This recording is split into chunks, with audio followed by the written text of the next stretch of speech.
All right, by now you've probably heard of the importance of using hashtags when it comes to growing your fan base on Instagram, but what hashtags should you be using and how do we use them?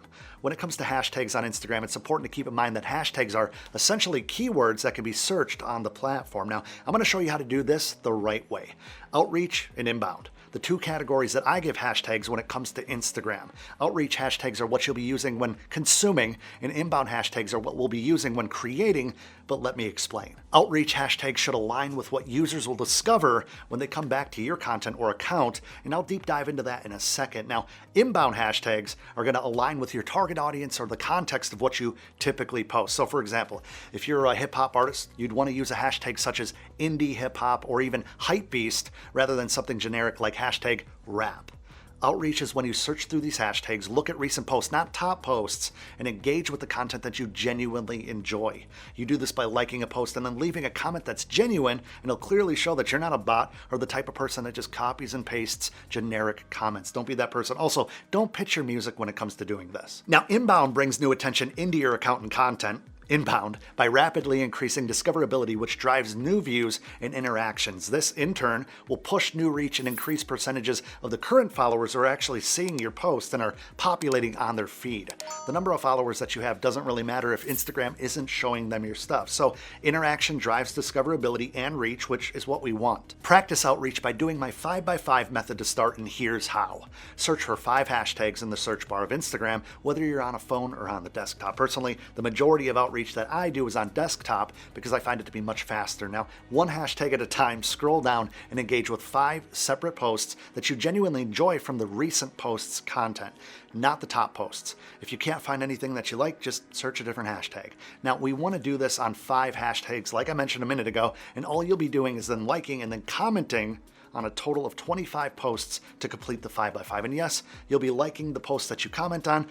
I get that question a lot for some reason. Now, you'll activate those inbound hashtags by using 28 hashtags on every photo or video that you post on your main Instagram feed. I'm not talking about Reels or Stories or IGTV. Now, feel free to post without using any hashtags, like every 8 to 10 posts maybe, just to give the algorithm a little break. Now, of the hashtag list that you're using, each hashtag should have a search result between 15,000 and 300,000. This is to ensure that the hashtags that we're using aren't oversaturated.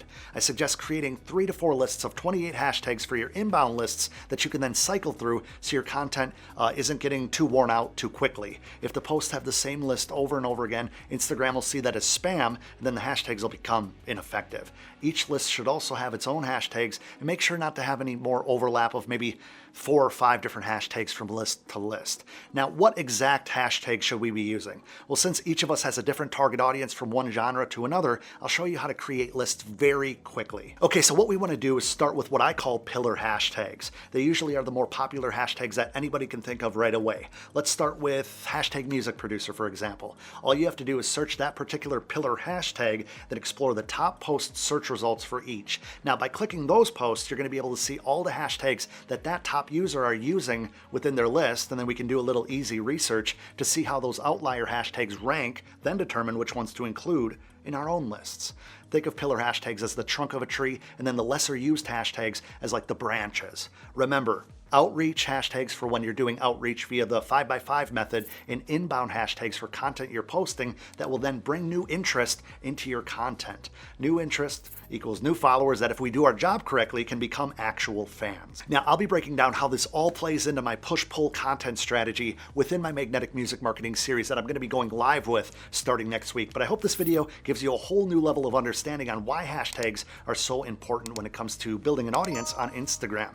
Now, if you haven't yet, this video is going to help you level up even higher on Instagram, and then the video down over here or somewhere is going to help you with some mindset stuff to move you in the right direction. If you haven't yet, click that subscribe button to join the channel family here. Smash that bell icon to be notified anytime I upload a video just like this. Come connect with me over on Instagram at Adam Ivy, and until next time, I appreciate you watching.